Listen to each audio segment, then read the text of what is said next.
Fala comigo, seus gol cagado. Feliz Páscoa pra vocês, galera. Que vocês tenham um domingo aí abençoado com a sua família, que você possa passar um dia em paz.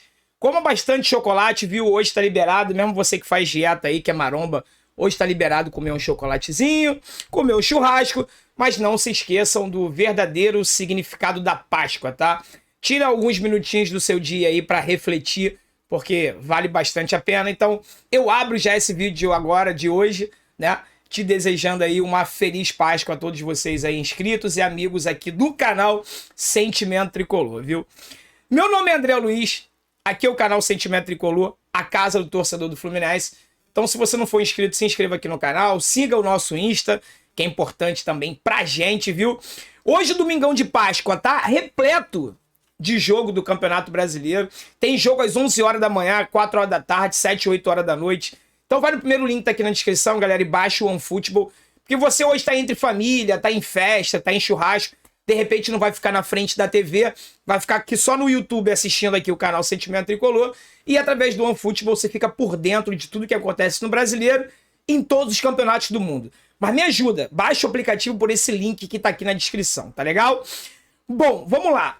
Eu vou começar pelo fim. Entendeu? Pois é. Eu vou começar pelo gol, né? Debatemos muito na live pós-jogo ontem. Para você que não assistiu, recomendo assistir. Uma live mais curta para os nossos padrões aqui do canal, né?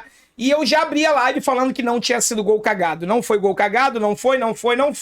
Foi uma jogada construída. Eu não tô querendo te convencer do contrário. Não tô querendo dizer que eu tô certo e você tá errado. Não tem problema nenhum quem pensa que o gol foi cagado. Aí eu trago essa imagem aqui, ó. Essa imagem aqui é um frame, né? Dei pausa no vídeo ali. Infelizmente a gente não pode colocar os vídeos aqui dos jogos, dos gols, senão a gente poderia analisar perfeitamente. Esse aqui é o exato momento que o Paulão toca na bola e marca o gol contra. Olha onde tá o Walter. Quase encostado lá na trave, no canto esquerdo dele, tá? Você vê aquela camisa cinza ali atrás do Paulão, era o Caio Paulista. Ou seja, se o Paulão não coloca essa bola pra dentro, inevitavelmente o Caio Paulista colocaria. André, como é que você sabe que o Caio Paulista faria o gol? Cara, o gol tá aberto. Beleza, Caio Paulista não fazia o gol. Tá vendo esse cara de cinza aqui um pouco mais pra esquerda? Era o William Bigode. Ainda te digo mais. Se o Paulão não coloca pra dentro, a maior probabilidade de marcar esse gol não era nem o Caio Paulista, era o William Bigode. Pela distância que a bola tá e pela velocidade que ela tava correndo, o Bigode só ia chapá-la pra dentro sem goleiro. Olha o Walter onde tá nesse lance. Lá na outra trave. Ele jamais conseguiria chegar, como não chegou. Como não chegou no gol contra do Paulão, né? Então assim, galera, quando você volta lá na jogada, e eu já vi esse lance mais de 10 vezes, para realmente ver se foi algum tipo de sorte ou não, o Cuiabá, ele tava com a bola no ataque, tá? O Manuel, não sei se foi o Manuel ou o Wellington, acho que foi o Manuel, ele briga ali numa disputa de bola na defesa, consegue roubar a bola sobra pro Nino, que dá um passe de 2, 3 metros pro Iago. O Iago domina de costas para o campo de ataque e gira, fica de frente e vê o Germancano avançando como um ponta direita.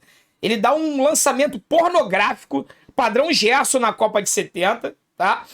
Nas costas do zagueiro lá do Cuiabá, o Germancano levanta a cabeça como um autêntico ponta direita, vê o Caio Paulista e o William Bigode entrando dentro da área e não cruza, ele dá um passe, né? Ah, mas ele deu um passe no pé do Paulão. Não, ele não deu um passe no pé do Paulão. Ele deu um passe buscando os dois atacantes do Fluminense. O Paulão, sabendo que o Caio Paulista e o William Bigode estavam chegando por trás, se desesperou, se enrolou, acabou colocando aquela bola pra dentro, tropeçou, sei lá o que ele fez ali, colocou a bola pra dentro, mas repito, foi uma jogada construída e trabalhada. Se o Paulão não coloca pra dentro, Caio Paulista ou William Bigode empurrariam e marcariam o gol do Fluminense, tá?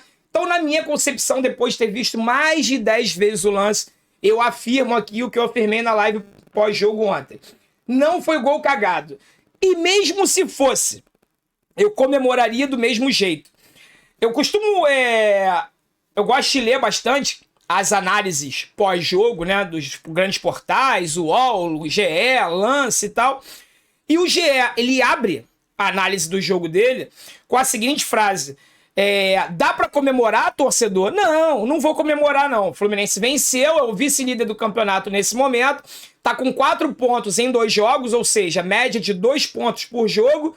É o que minimamente um time que quer brigar pelo título conquista. Não tô falando que o Fluminense vai brigar pelo título, não, tá? Não vai. Com esse desempenho que ele tá tendo e com o elenco que a gente não vai brigar pelo título.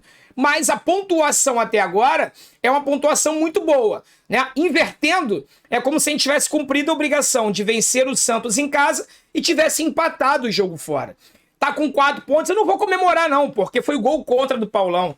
Porra, é brincadeira. Eu comemorei e vou comemorar muito. Vou passar o meu domingo de Páscoa feliz. E eu anotei aqui algumas coisas, galera. Falado sobre o gol, já falei sobre o gol, tá? Vamos voltar lá no início do jogo. Por isso que eu falei que eu ia começar pelo fim, entendeu? Vamos voltar ao início do jogo. O Abel optou por um time misto, tá? Foram 5 reservas. O Wellington jogou no lugar do André. O Pineda jogou no lugar do Cris Silva. O Fred jogou no lugar do Germancano. E o Nonato jogou no lugar do Iago Felipe. Teve mais alguém? Não, foi isso, né? Foi exatamente isso. Então, assim, foram 4, na verdade, né? O Fluminense começou com Fábio no gol, Calegari, Nino, Manuel e Pineda. No meio-campo foi o Nonato, o Wellington e Paulo Henrique Ganso. Na frente, Luiz Henrique, John Ares e o Fred, né? Então foram 4 reservas aí, mais a entrada do Luiz Henrique. 5 jogadores que começaram na equipe titular que não vinham jogando. Tudo que o torcedor pediu, certo?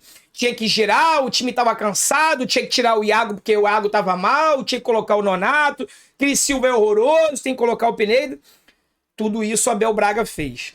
Além disso, o Abel saiu do esquema 3-5-2. Não, o esquema com 3-5-2 é o grande problema. Tá bom, o Abel colocou no 4-3-3, né? Tirou um zagueiro e colocou um atacante, que era o esquema que durante muito tempo foi utilizado pelo Odair, pelo Roger, pelo Marcão, e que a gente sabe das dificuldades que a gente passava, né? Pois é, o problema que estava tendo antes era problema na criação. O Fluminense ontem ia completar, na verdade ele completou o 3º jogo seguido sem os seus atacantes, sem os seus jogadores marcarem gols. Apesar de a gente ter vencido por 1-0, foi gol contra do Paulão. Então a gente não fez gol contra o Santos, a gente não fez gol contra o Júnior e a gente não fez gol contra o Cuiabá, apesar de ter vencido a partida. Ou seja, o problema de criação tá nos 3 zagueiros? Tá no fato de jogar com 3 zagueiros? Muita gente fala assim, não, André, mas ele fez certo, porque ele tirou um zagueiro e povoou o meio-campo. Não, ele não povoou o meio-campo, ele tirou um zagueiro e colocou um atacante. O meio-campo ele jogou com 1 homem a menos, até 2. Porque quando ele joga com 3 zagueiros, ele joga com 5 homens no meio. Joga no 3-5-2. Então, talvez num próximo jogo, e eu tenho certeza que o Abel vai mexer no time contra o Vila Nova, que ele deixou claro que a derrota para o Júnior, ele colocou na conta do desgaste, da noite de sono perdida e tudo mais. Então se prepara para o jogo contra o Vila Nova. O Fluminense tem uma equipe bastante mexida novamente, tá? Eu não consigo colocar aí a responsabilidade na falta de criação no esquema com 3 zagueiros. Repito, ontem não foi com 3 zagueiros, a gente não criou do mesmo jeito. O Fluminense teve amplo domínio do jogo. Ele controlou o jogo inteiro, chegou a ter 68% de posse de bola, mais uma posse de bola estéril. O famoso arame liso, né? 68% de posse de bola com o Nino tocando pro Wellington, tocando pro Manuel, que trocava pro Calegari, que perdia a bola. Recuperava na defesa. Nino, Manuel, Wellington, Pineda, perdia a bola. Ganso tentava fazer algumas jogadas, perdia a bola. Falar sobre Paulo Henrique Ganso, né? O Abel chegou a falar sobre o Ganso na entrevista coletiva, que ele é um jogador genial, fantástico, que ele é o responsável pelo Fluminense jogar de forma mais compacta, e esse foi a principal mudança que eu vi ontem em relação ao jogo contra o Júnior, que era o time do Fluminense era uma bagunça, era defesa, um buraco no meio, não tinha meio de campo, o ataque também não funcionava. Ontem a gente jogou em bloco, só que o Paulo Henrique Ganso também estava contra o Júnior, tá? E o Abel falou que o Fluminense joga em bloco, e isso muito em conta do Ganso, que segura a bola, prende, dá aquelas tocadas maravilhosas que só ele sabe dar. Ganso ontem foi mal de novo, tá? Ele teve uma grande jogada no jogo, na minha opinião. Grande jogada. Foi uma paçocada do Walter aos 13 minutos do primeiro tempo. Se eu não me engano foi isso, estava anotado aqui. Eu acho que foi aos 13 minutos do primeiro tempo. O Walter sai jogando errado, falhou muito no jogo ontem, tá? Apesar do nosso gol ter saído, não numa falha dele, mas num gol contra do Paulão, mas o Walter ontem deu 3 paçocadas, 3 entregadas, e uma delas, a primeira, aos 13 minutos do primeiro tempo, ele taca a bola, o Ganso consegue interceptar a bola, né? Não é que rouba a bola, intercepta uma saída errada do Walter, olha e vê o Fred entrando e dá um lindo passe, fala, faz e me abraça. O Fred, surpreendentemente, ele diminui a velocidade, ele não disputa a bola com o Walter, ele desiste a jogada e o Fluminense perde ali a sua primeira chance de gol.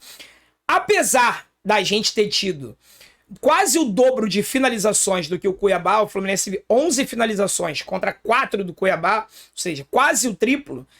Dessas 11, apenas 2 grandes chances de gol, tá? Foi essa e uma no segundo tempo, numa falta cobrada pelo Iago Felipe, sofrida pelo Caio Paulista, ou seja, jogadores que o Abel colocou em campo no segundo tempo. O Iago surpreende, a equipe do Cuiabá bate por baixo. O Walter dá mais uma paçocada, solta a bola e o Germancano de cara a cara pro gol. Não estava sem goleiro, o Walter estava no lance, mas no mínimo ali ele ia estourar com o Walter. Ele fura, ele capa a bola, dá uma furada. Mustela Putórios furão. E o Fluminense desperdiça aí a sua segunda grande chance no jogo. E parou por aí, tá? A gente teve amplo domínio, mas só para vocês terem uma ideia. A nossa primeira finalização no gol foi com o Fred aos 22 minutos do segundo tempo, num chute lá da intermediária, quase do meio campo. Foi a nossa primeira finalização no gol. Depois que o Cano entrou, o Cano é o famoso chuta-chuta, né? Aí o Fluminense quase que dobrou o número de finalizações aí que ele tinha no jogo até aquele momento, tá? A gente precisa realmente mudar alguma coisa. A gente não, né? O Abel, ele precisa achar uma alternativa pro Fluminense passar a criar. Mas ele falou sobre isso, tá? Ele falou, quando perguntado na entrevista coletiva sobre a inofensividade do time, mesmo num esquema diferente, ele falou que tá faltando profundidade. Falou delicadamente, né? Mas entre outras palavras, os jogadores de frente não estão se movimentando para receber a bola. Não adianta eu ter um jogador cerebral como o Ganso, que pega a bola e consegue dar aquele passe que ninguém consegue se os jogadores de frente não se movimentarem. O que o Cano fez ontem, no pouco tempo que ele jogou no gol do Fluminense, ele fez mais do que o Luiz Henrique e o John Arias o jogo inteiro. O Iago só conseguiu dar aquele lançamento pro Germancano porque ele se movimentou na ponta direita ali para receber a bola. Então o Iago viu o Cano correndo, lançou para ele nas costas do zagueiro. Em momento nenhum dos últimos 2 jogos, o John Arias como titular e o Luiz Henrique entrando ao longo do jogo e ontem começando como titular, fizeram isso. Então não adianta você ter um cara que tem o melhor passe do mundo no meio-campo se os jogadores de frente não se movimentam, tanto na vertical quanto na horizontal. O Ganso pega a bola, olha para frente, não tem ninguém para receber, ele vai dar um toque para trás, vai dar um toque pro lado. E assim foi o time do Fluminense ontem, mesmo jogando num esquema diferente, tá? O nosso domínio foi tão grande, galera, que o Fábio, ele pode tirar a camisa amarela, lindíssima, e vai ser vendida aquela camisa, tá? Já entrei em contato com os responsáveis pela loja do Fluminense, a camisa de goleiro vai ser vendida, só não tem previsão de quando ainda. O Fábio poderia tirar aquela camisa amarela linda e guardar o próximo jogo. Primeiro chute do Cuiabá no gol foi aos 41 minutos do segundo tempo. A gente não sofreu susto em momento nenhum, tá? Aquele jogo estava se encaminhando por um 0-0, modorrento, faltou transpiração, faltou criatividade na equipe do Fluminense, mas no meu modo de ver, não faltou organização, tá? O Abel colocou muito na conta do cansaço, da fadiga, a quantidade de passes errados e essa falta de movimentação na frente. Então a entrevista do Abel, tirando que ele falou que a equipe do Cuiabá começou o jogo com muita intensidade, que o Fred foi fantástico, excepcional, incrível, alguma coisa assim, eu acho que foi incrível, né? A partida do Fred foi incrível. Tirando essas 2 frases dele, que o Cuiabá teve intensidade e o Fred foi incrível, eu gostei bastante da coletiva do Abel. Foi curtinha, 5 minutos, mas ele mostrou que enxergou o jogo, pelo menos na minha concepção, ele enxergou o jogo muito parecido comigo, falou que os jogadores não estão se movimentando, não estão se apresentando, então é aquilo que eu vim falando para vocês. Não adianta, e eu acho até de uma certa forma covardia, colocar na conta do Abel esse momento ruim que o Fluminense está vivendo. Digo em relação a futebol jogado dentro de campo, tá? Se a gente voltar 15 dias atrás e pensar o que nós jogamos no Fla-Flu, a gente caiu o nosso rendimento aí 90% em relação ao futebol apresentado dentro de campo. O Abel tá colocando a responsabilidade disso tudo no cansaço, né, e na falta da movimentação dos jogadores de frente. A falta de movimentação devido à fadiga, devido ao cansaço. Só que isso não vai mudar. A gente já tem jogo depois de amanhã. Tô gravando esse vídeo domingo de Páscoa por volta de 11 horas. Terça-feira já tem jogo contra o Vila Nova. A gente tem um intervalozinho de 3 dias, joga contra o Internacional. Tem um intervalo de 3 dias, joga contra o Santa Fé pela Sul-Americana. Isso não vai mudar. Então o Abel tem que achar uma alternativa para esse time do Fluminense criar mais. Que ele use outros jogadores, assim como o Caio Paulista, que entrou muito bem no jogo de ontem, na minha opinião. Use mais o Caio Paulista, use mais o Matheus Martins, use mais o William Bigode como centroavante, não como ponta, porque aí ele vai rodar, vai ter jogadores frescos, descansados na frente, para poder resolver esse problema de movimentação e profundidade, que eu concordo com ele plenamente que está acontecendo. Nossa transição defesa-ataque também está muito lenta. Segundo o Abel, também devido ao cansaço. Vamos torcer para que contra o Vila Nova esses problemas sejam resolvidos, mas começar a tua análise do jogo perguntando se dá para comemorar é brincadeira, né? Toda vitória nesse Campeonato Brasileiro deve ser comemorada e muito. O Palmeiras, por exemplo, atual bicampeão da Libertadores e um dos melhores elencos da América,